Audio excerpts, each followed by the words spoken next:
Welcome to the ninth episode of PAOK Talk. We are your hosts, Angelo and Jono. Jono, how are you on this Friday night / Saturday morning? I'm great, Angelo. Thank you. I'm excited to talk about all the stuff we have to talk about. It's been about a week since we last spoke, so plenty has happened, as it does in the world of football and the world of PAOK, so let's get into it. Yeah, so we've had two games since we last spoke. We had the AEK game and the Omonia game. We'll talk about those first, then we'll go on to a couple pieces about the certain players.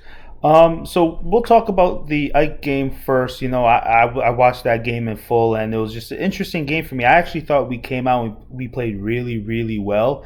I think we played strong. I think we dominated possession, and if there was a random spectator that was watching the game, they would know that we were the better team. I think that we exposed what Greg came on and said that they had that young 16, 17-year-old starter, the left side defense. We exposed him, and I think that was the plan. And he was making mistake after mistake, and we had Matos going down that side. We had the revolving wingers going up and down too. So I think the game plan was to expose him, and we executed that. We had a couple really good chances, but we just couldn't finish. Ike gets that one opportunity, they score.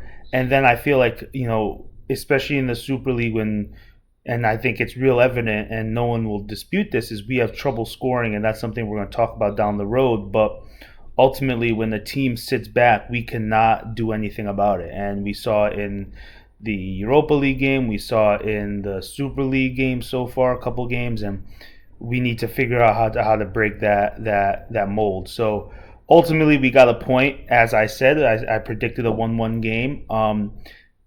Am I happy with it now after looking at how we played? No, because I think we played so much better than Ike. And again, we had the possession. We had some good chances that didn't connect, didn't even test the goalie. So that's something we need to work on. I know the referee came out, or the head of referees came out and said that the Shakov play should have been a penalty.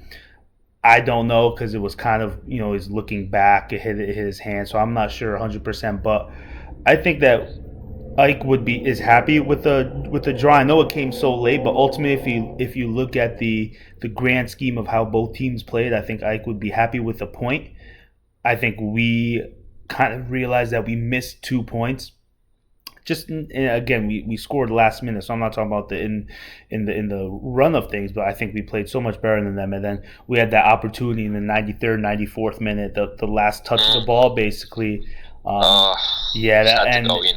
one thing I do want to say too, before I pass it over to you, is that last 10 minutes, 10, 15 minutes of the game was probably the best soccer I've seen in a game where it's a tie game. Usually, both teams will just say, okay, let's sit back, let's go for a draw. But it was back and forth that last 10, 15 minutes.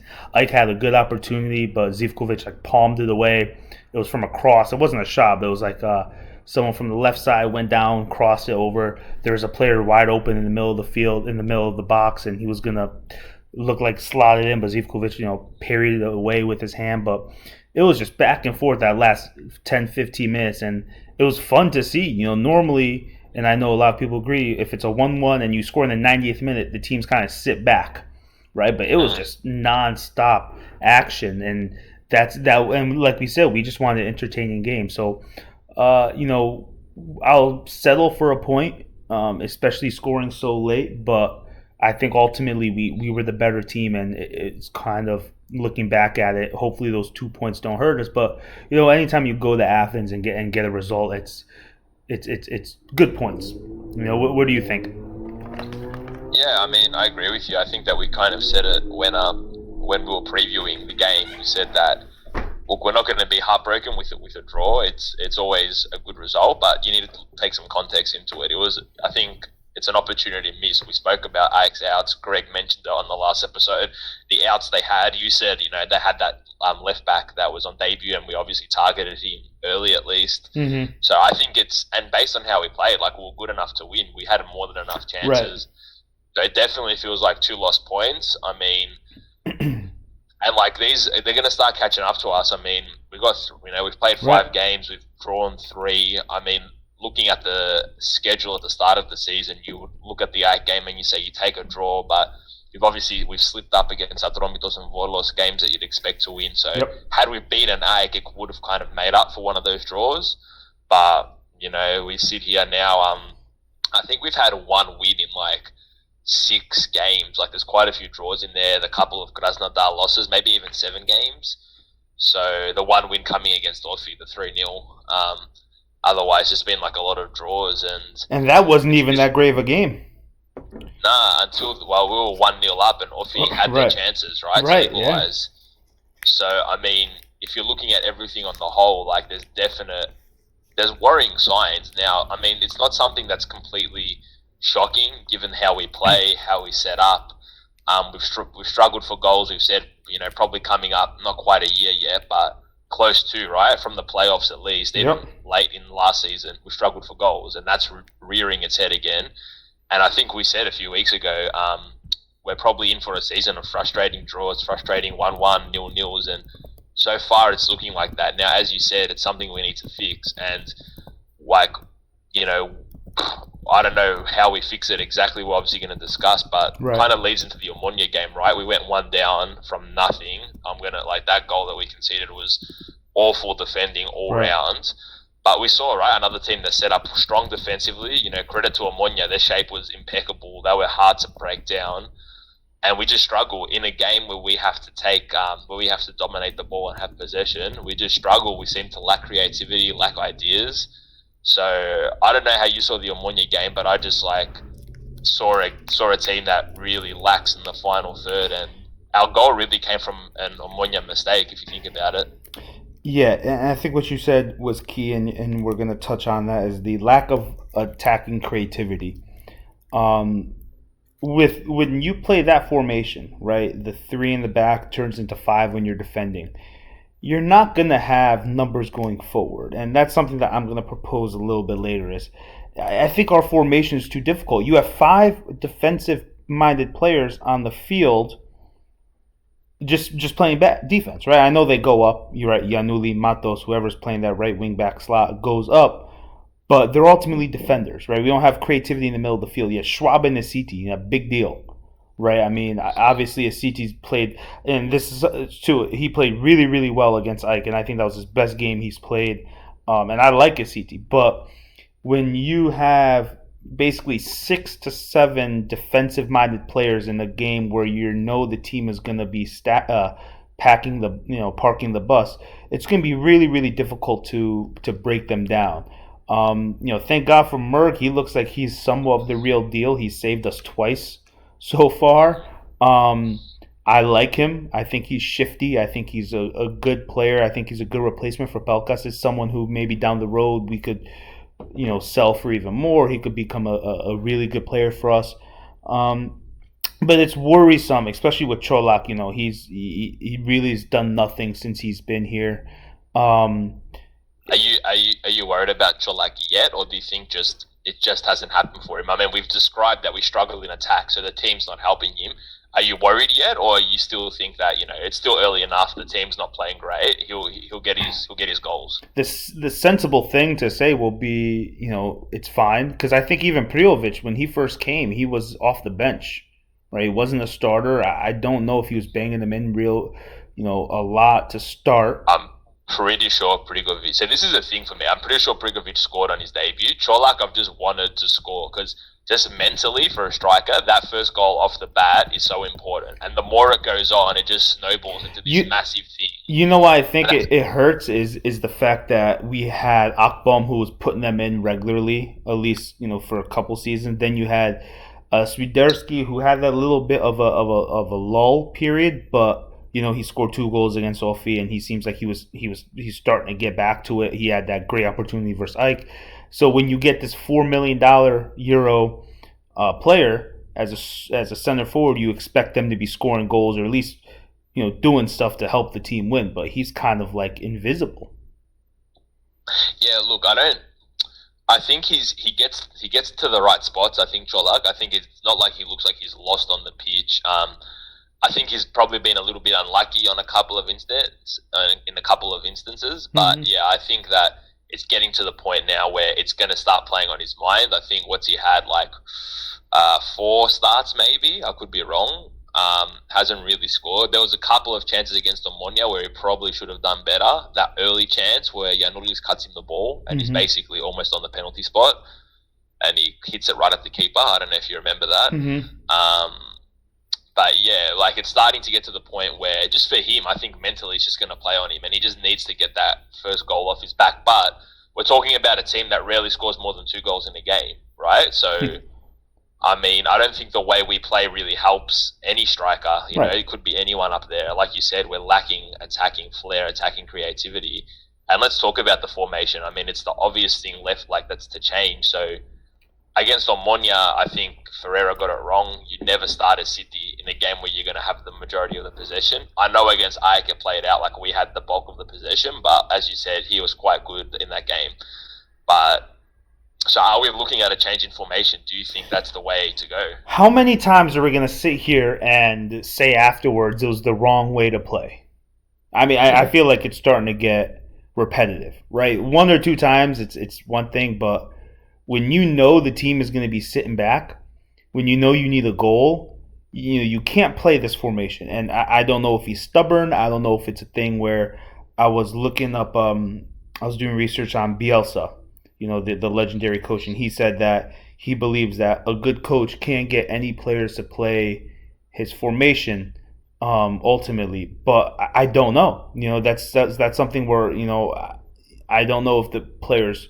I think the players like Ferreira, based off of what we see and his interaction with players. But how many times are we going to sit here and have this conversation afterwards of the coach got it wrong? 2 times in 7 games is too many, and especially when Olympiacos looks legit, right? They look legit. It'd be tough for them to lose a game this year if we're being honest. They had the big Champions League win. So they are going to be a team that is probably going to be winning the league and hopefully not running away with it.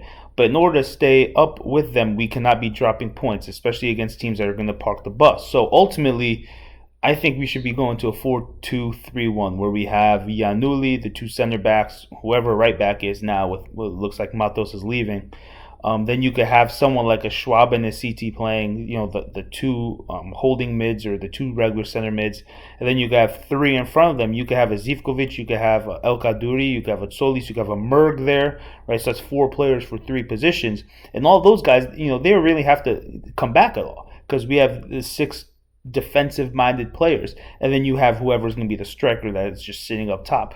But this 3-back/5 back formation, whatever you want to call it, we cannot be continuing playing in the Super League with that formation because teams are just going to sit back, force us to do what we do every single time when we need a goal, cross the ball in from 40 yards out. They're going to clear it, and it's going to be the repetitive thing. And the thing about this, too, is because we send players up, we're very susceptible to the counterattack. There was a couple times, even in Ike, where if they messed up a pass, but if they strung together that final pass, they would have had a couple breakaways.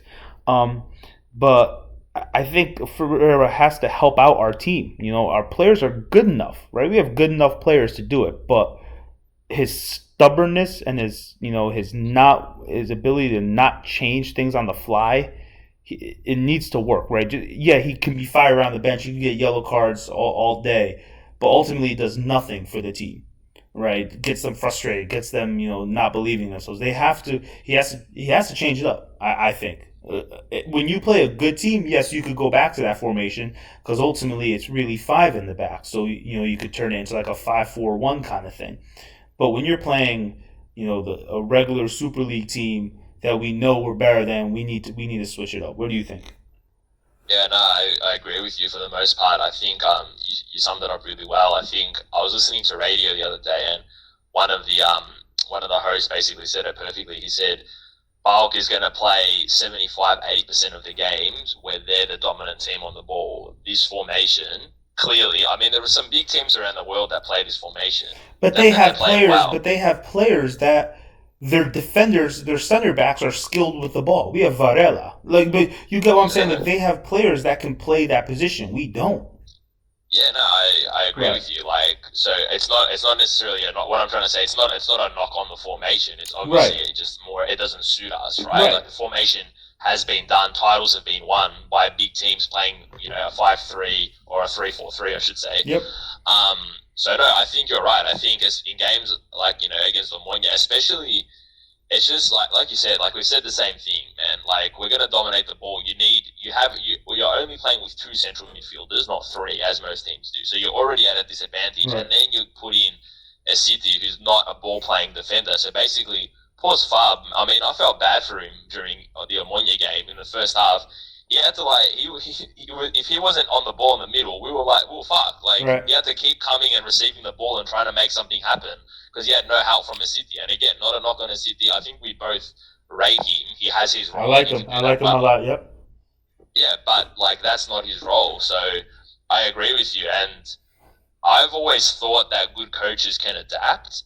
I think world football tends to. I mean, you look at the good coaches. You mentioned Bielsa, who's a great coach, but he's probably considered a little bit, not Mm-hmm. wacky, but a little bit different, Right. right? So a lot of coaches. He's one that changes his formations or can change his formations. So basically, what I'm trying to say is, I think a lot of coaches don't necessarily change their formations, but I think, what do they say? If you keep doing the same thing and getting the same result, you're an idiot, right? Right. Isn't that the Yep. same or something like that? Yep. So at some point, he has to change something, and I think the formation's the most obvious one.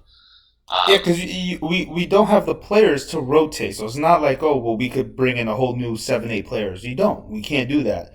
So what's the next thing you gotta do? You gotta change the formation, change the tactics, and there's no better time to do it than I mean, maybe after the Granada game, because I think that's a game where you could do that formation because you're gonna be sitting back more, right? yep. So I think maybe after that game, I don't know who we play in the Super League after that game, but maybe something like that, where after the Granada, you could start working on it during the practices, and then after that game, you could switch to it. But yeah, I think that he needs to switch something up. I know a lot of people disagree, but I think his job will be on the line if he starts. I mean, we saw that Omonia game. Let's talk about this a little bit more. The way we played, we could finish fourth in this group. I mean, I'm tired of I was thinking about this earlier. Our goal going into the season, right, was to make the group stages of something, Champions League, Europa League. We started doing really well in the Champions League, beating Besiktas, then Benfica, and then we had a very winnable series against Krasnodar. Now it's okay to change our goals. People were saying, "Well, it doesn't matter. We already made our goal." Well, no. I mean, we achieved one, but I think we should have upped our goal. I think that we were settling for too low, and we were being happy with making just the Europa League group stages. At the beginning of the year of the qualification process, I would have said, "Yes, that's great. I'll take a group stage in the Europa League." But the way we played those first two games, I was not satisfied with settling. I felt like it was, my heart was hurt after that the Krasnodar series, especially the way we went out. So we should have not been happy.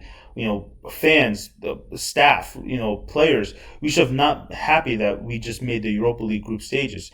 And now it's showing, and I don't know if the players don't believe themselves, but now we can't say, oh, no matter what happens, we made our goal, right? We achieved our goal. It's okay if we finish third or fourth. No, I mean, we lost to a team that we have no business losing to at home, right? Ultimately, yes, whatever. They played Olympiacos tough in that first game, I believe, in the Champions League, but ultimately, that's a team that we have to win.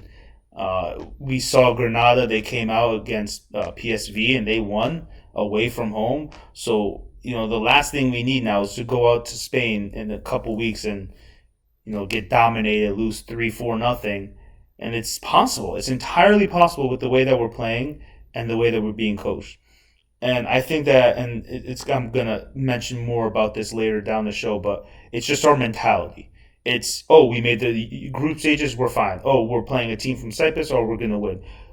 Screw that, right? It doesn't matter. We need to come out and show effort 100% every single time. We need to, the coach needs to change things up, needs to, put more numbers attacking, needs to figure something out because whatever it is not working. We can't settle and just be happy with where we are. For example, right, at third place in the Super League, would you be happy? We were talking about this earlier. Would someone be happy with it? Maybe. But imagine now we get really hot for the next 3-4 weeks. We're within 1 point, 2 points of Olympiacos, maybe even winning. Not even 3 weeks. The next whatever month, 2 months. but then we go on the slide, right? Then we finish third, fourth. Would we be satisfied with that? Probably not, because we were so close a couple months prior to that. I just think that we need to keep, not we obviously, but the staff, the front office needs to have high expectations and needs to hold the players accountable and the coach accountable. Yeah, look, I can tell that you're fired up. You just need to take a bit of a breath there, Angelo. And by breath, your I mean age. sip. Yeah, but no, I think for you're right for the most part. I mean, you need to change your expectations. For me, I mean, I think both of us want to qualify from the group, out of the group stage. It's just, I don't know. It's just that this Omonia game it was a must win in my opinion. We needed 6 points from Omonia, Right. and again, like disrespect, but on paper they are the weakest team. Right. And you know what? They prove that they're not an easy team, right, to beat. So we've kind of shot ourselves in the foot. Just going back to the formation in the Granada game, yeah, I think that this is what Ferreira is clearly, and you said it, Benfica, Besiktas, it worked well. He's a snatch and grab coach, or his formation is snatch and grab. I don't know if he's fundamentally a coach like this, because when he came, there was all these things on. He likes to play with possession, and I think we saw that he tried to play a different way to what Lucescu did. Right. But this formation is definitely suited for your away derbies, right? For Right. your games against bigger European opposition, right? Granada, logically, they're going to take possession. They're going to boss the ball. PSV would be the same. Right. But, yeah, so I guess, I think I agree with you. You probably keep this formation at Granada. And I could see that going two ways. I mean, I wouldn't be surprised if we get a result there, because the game is going to suit us. We're going to find space. Again, though, Granada's a good team. So they have the quality to, score a couple. And then all of a sudden you're kind of chasing your tail all game, and it could get a little bit ugly. But that's definitely the type of game that suits us and suits our formation far more than games against Omonia and 80% of the Super League. So I wouldn't be shocked if we get a good result. Even I don't want to say, but maybe win. Like honestly, like we've been known to do that in the past in the Europa League. Yeah, no, I agree. I mean, I could see us losing 3-0. I could see us winning 1-0, right, and sitting and holding it. But yeah, so we'll see. We'll talk more about that game later on. So there's two players I want to specifically talk about. Obviously, Matos looks like he will be leaving. I mean, we never know. It's Greece, right? I don't think I don't think anything's been finalized, but it looks like he's gonna be signing a contract with Vasco da Gama. In 168 games for us, he scored 26 goals, 16 assists, but he's looked really, really strong. Especially, with players when they go up in age, they look like they lose a step. I think he's not the same as he was a couple years ago, but I think he's quality right back, one of the best right backs in the league, if not the best. And then we welcome back Vieirinha again after his 2-week retirement stint, which I will have a lot to say about. What do you think about those two players and their transactions? Well, I'm a little bit exhausted with this off season. Honestly, the flipping and the flopping from our administration, from our off-field sector of the team has just been awful. The dealings with current players. So let's break it down player by player. Maurizio was farewelled. They uploaded a video. This is on Instagram and Facebook, so on all the official accounts, basically thanking him and farewelling him. They then, late in the transfer window, offer him a contract. Excuse me, you guys decided you didn't want him, and now all of a sudden we're offering him a contract. Obviously, he ends up signing at Panathinaikos.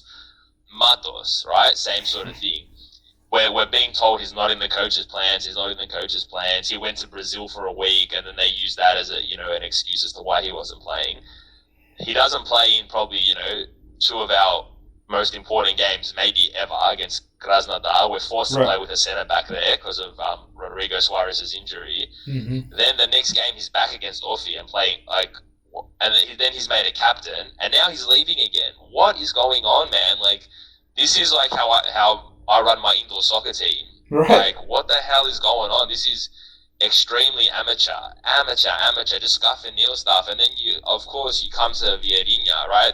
There's also the mess with Misic, where we were never kind of told what was going on, and then all of Right. a sudden he's been loaned out to Dinamo Zagreb. That's Mm-hmm. another one that looks a little bit messy.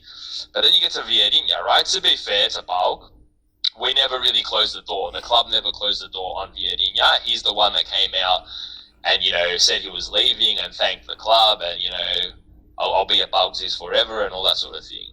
But just the way the club's handled these players off field this year has been awful, and it's been a big regression. Like under Savidis, there's been some teething issues, but we've been better. This has been a massive regression to like just the years before Savidis, and I haven't liked it. I don't think it's been a good look. And then, as you've mentioned, you've got teams like Olympiacos, like they're just getting it done. They've just gone about their business. Just I don't know. It just feels very amateurish, and it's really frustrated me. It's been exhausting to be a part of, and just trying to guess what's going to happen day to day.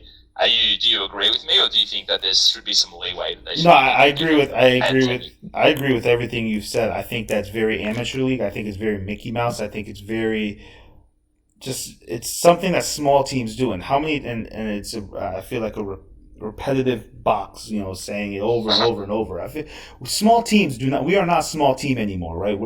I mean, obviously, thank God for Savidis because who knows where we would have been, right? If it wasn't for his financial assistance when he bought the team, but I mean, I don't know if he needs to put smarter soccer people in charge. I don't know what needs to be done, but you're right. The front office is butchering this big time. I mean, how many players have left us on bad terms or just like even on good terms, whatever, that have gone and had, Champions League experience, this and that. And I know you brought up Semedo off the air and how Olympiacos just re signed him and Benfica wanted him, but Olympiacos knew how important it was. Why can't we do that? Why every time someone wants one of our best players, we have to let him go, or let him go for free, or whatever, right? We've had players like Rodriguez leave. We've had players like Mach leave. We've had Olsen, the goalkeeper from Sweden, leave. Right, he wasn't good enough to play for PAOK or whatever, and then he goes and plays in the World Cup or Euro Cup for the next couple turns. You have someone yeah. like you have Simura, right? So we've obviously said Belgas and Limnos, right? We've had those discussions about Yeah, that's them yeah. I'm being not even sold mentioning them. Yeah, I'm just going from back from a couple years ago, right? And then we've had someone even like Akbom, like that's someone that we let go before a really really important series, and obviously we haven't been able to make up for it. But why couldn't we offer these players a lot of money to try to keep them to stay? I mean, maybe we did, right? Ultimately, that we don't know what happens in the back room, but I mean, it's just baffling how every time someone comes calling, we gotta let them go, right? I mean, someone like Simura too, right? From the Bosnian, he's played on Bosnian. He got a couple caps. He's a solid player too, and I feel like we just let these players go, or there's some sort of discontent that happens, and then there's two sides to the story. But we have to get to the point where we are keeping our best players, and even if you have to pay them a little bit extra, we're keeping them because I mean, how often it's a big. We can't keep having big turnarounds.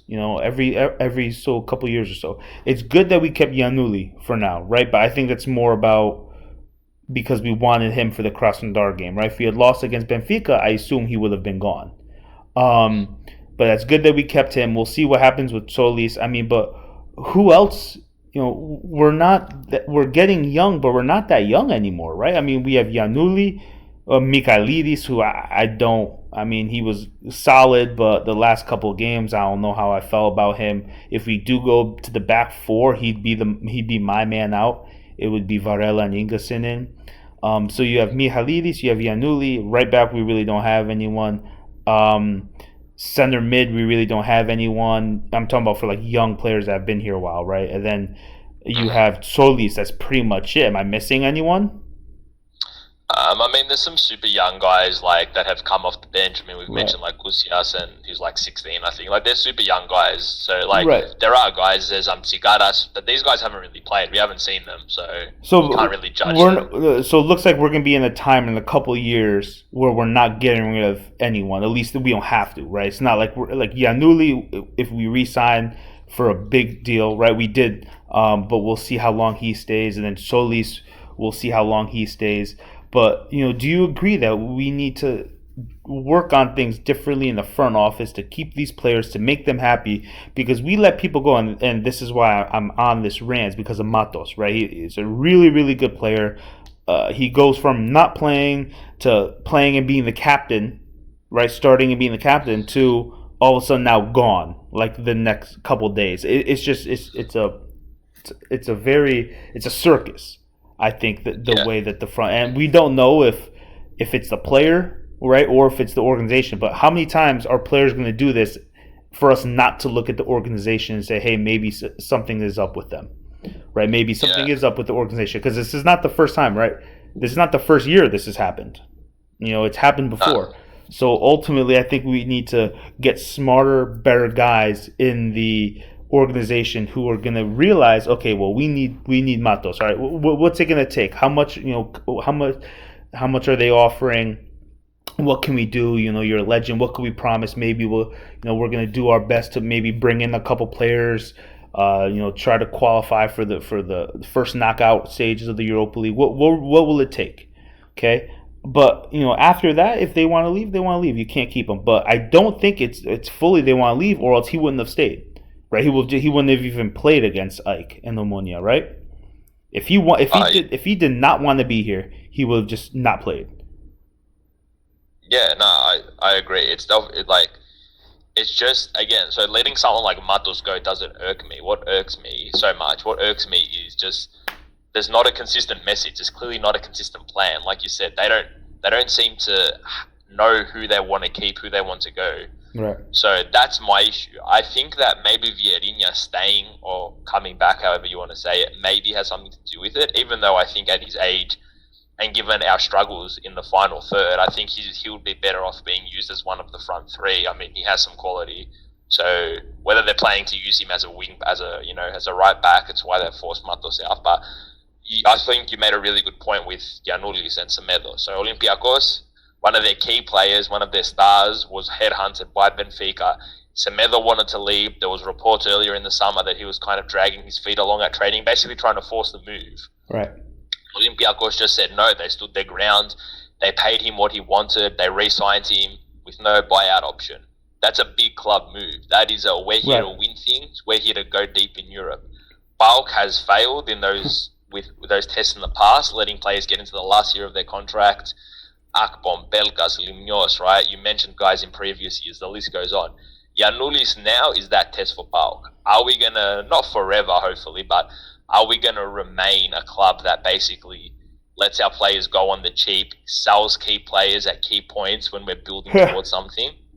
Or are we going to stand our ground and pay Giannoulis what he's worth or what he wants and keep him, right? Because he's in his second last year. So now is the time. You must renew. Must renew.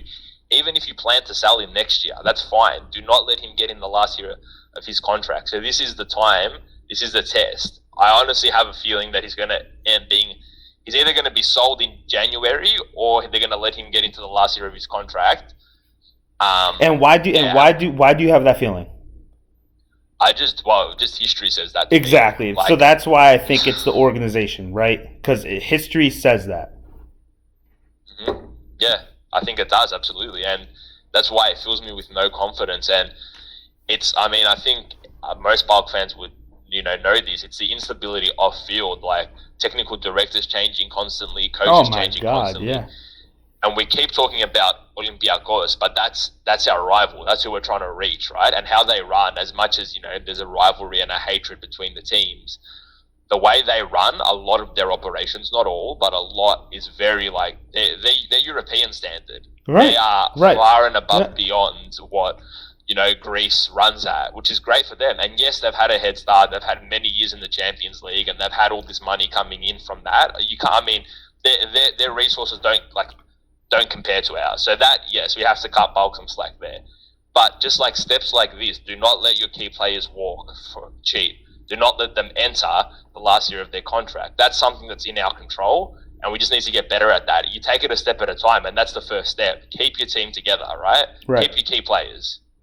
I agree, and what you said about Olympiacos too, and how they've had a head start, right? Because the past, so many years they've been in the Champions League, over and over and over. 20, 25, right? Yeah, except for maybe 2.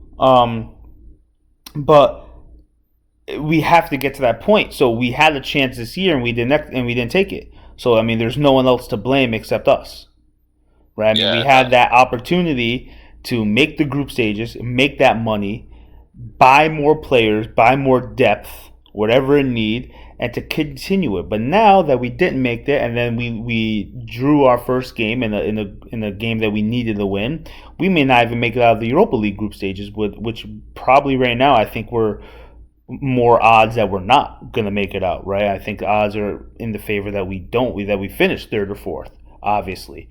Um, so we need to get to that point where Olympiacos, and they're making the group stages and the knockout stages of everything, but we have to start somewhere. Right? We can't have a loser's mentality or a victim mentality and say, oh well. And I'm not saying you're doing it, but I know people say, oh, Olympiacos has had, the Champions League money for 20, 30 years. This is an excuse. This is an excuse. This is why. Well, eventually we have to stop, right? Eventually we won the league a couple years ago. We didn't do anything with it, right? We didn't make the group stages Champions League. We haven't gone far in Europa League. Olympiacos is known worldwide, right, as being the top club in Greece historically. For us to get there, we need to do things better in the front office. yeah, no, that sums it up well. And it's not like, I mean, I know what you're saying. It's not exact like you just need to take that into consideration. I don't think we're asking PAOK overnight to get to that level where they're, you know, like the Olympiacos level where they're selling players for 10 to 15 mil every summer. It seems Right. bringing in players for that much. Like we're not asking for that overnight. We're asking for there to be just some steps taken that are easy to do. They're easy to control. We just listed Maurizio, Matos, Vieirinha, Misic. All those players have been handled in the off season. That just never happens at Olympiacos or any serious team across Europe. Forget Greece. Any serious team, they don't let 3 or 4 of their starters kind of linger in no man's land for a few months. Right, and That just doesn't happen. even someone like Cañas, right? He went on and did well in the Champions League the year after we let him go. Right, from that core group of guys that we had that won the league. I mean, how many are still here? Yeah, well, that's the thing, and I think you made the point earlier. It was a great point that the turnover we have in the squad. What has been consistent from 26th from Ivic to last season? The squad, the core was the same. We kept the core of players, and we won things. We were successful. So that is obviously key. I mean, I don't think it takes a genius to work out that stability on and off the field is the key to success. Mm-hmm. So the fact that we had that stability for about 2 or 3 years was great. It paid dividends. We had the most successful era in the club's history, and now I'm just worried there's some signs that we're regressing now. Exactly. Right. Yes. So we'll see what happens, but it's been a bad off season, and there's a lot to work on. So let's see what happens. Who knows? We all may be stressing, and just like last year in the playoffs, we might come out and beat Olympiacos, right? So I mean, I guess time will just tell, and we'll see what happens. Any final thoughts before we head off? I just want to apologize to the listeners for our ranting and raving this episode. I think we'll be a little bit more cool and collected next time around. We should call this episode a rant off. I think we haven't come up with the title yet. What do you reckon? Rant off, raving? I was going to do rant. I was going to do trouble ahead. I had a couple. I had a couple good ones in mind, but we'll see. But yeah, I mean, I think PAOK fans around the world are just frustrated at a lot of things, and we can't put our finger on exactly what. So that's even more frustrating. Obviously, we all want the team to do well, and that's something that spears our passion and our ability to have discussions about the team and what to do. And you said it just now. You nailed down the head. Is I fear that we had our little 3-year period, and now we're going back down. Right? I mean, it seems like it's starting to turn towards, again, Olympiacos taking full control of the league again, where it's not even going to be close. And it took us so long to get to where we were, and we did it, and it was awesome feeling, and people were on the high from it for months. But ultimately, what did we do with it? 3 years later, we're in a way worse position than we were. right? I mean, we're on the verge of. I know it's just one game, but I mean, we're on the verge of not qualifying in Europe. Who knows what's going to happen in the league? I don't see us being within 10 points by the playoff time. I hope we are, but I don't see it. The cup, I mean, is the cup. Who knows about that? But I just don't want for what we did those couple years to be for nothing. To go back down to second or third place consistently. And I know that that's something that you agree with. Yeah, no, I agree. And just something that just popped into my mind when you were saying regressing. If we think about the season before, this run, basically before Ivic took over full time, it was under Igor Tudor, sorry, the Croatian manager, who actually played a similar formation from memory Right. to what Ferreira is at the moment. And we had a bad year, and kind of Savidis, not even put his foot down, but there was that famous cup semi-final where we didn't go down for the second leg against Olympiacos. Yeah. We didn't go play that. Ivic took over, and our reign kind of started. So, I mean, not drawing. I hope that this season is nowhere near as bad as that 15-16 season, but just an interesting similarity between the managers and the formations they play. So maybe Right. we'll see how it plays out. Right. But We'll see how it plays out. Garcia, we're waiting for you. We're ready. We're ready for you. don't Um, go full on ultra on me for Garcia. Look, maybe he'll definitely be in the conversation, but let's see. Let's give it to the next international break. Hopefully, we get some good results. right. So thank you all for listening to episode 9. We're looking forward to hopefully getting a couple more victories. I know we don't have a game this weekend, but you'll be hearing from us soon. We have a couple of things planned with other podcasts, so we'll let you know. We'll keep you in touch with that. So everyone be safe, and we'll talk soon.